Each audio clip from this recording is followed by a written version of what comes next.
बलूचिस्तान में फौजी ऑपरेशन, बलूचिस्तान में फौजी ऑपरेशन, कबीला बलोच को,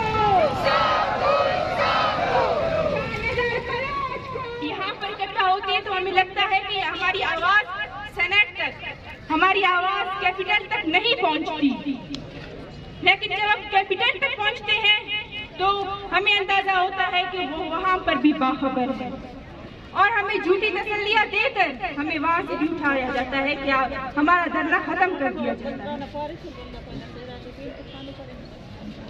मैं यहाँ पर जो तस्वीरों को देखती हूँ तो उनमें 2009 से 2021 तक वो कम तो नहीं हुई, लेकिन उनमें दिन ब दिन इजाफा होता जा रहा है।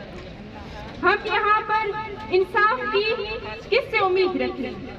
मुझे तो लगता है कि अभी ह्यूमन राइट्स उन तक भी हमारी आवाज नहीं पहुँची, यूएन तक भी हमारी आवाज नहीं पहुँची, क्योंकि आए रोज हमारे नौजवानों को इस तरह से कत्लेआम किया जा रहा है। इंतहाई अफसोसनाक और शर्म की बात है कि हमारी माएँ और बेटियाँ यहाँ आकर बैठ गई हैं और इंसाफ के लिए इंसाफ मांग रहे हैं। मैं हैरान हूँ कि इस मुल्क का नाम पाकिस्तान है, पाक है, और कहते हैं ये इस्लाम का किला है।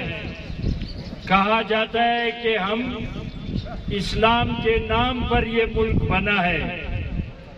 इन्होंने ये मुल्क बनाया इस्लाम के नाम पर। ये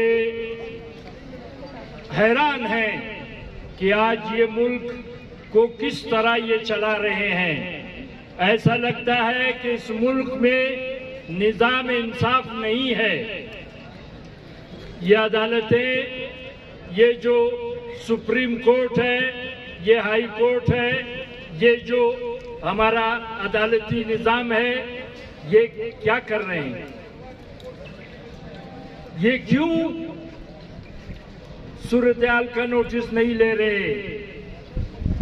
आज आप अंदाजा लगाएं, मैंने सुबह अखबार में पढ़ा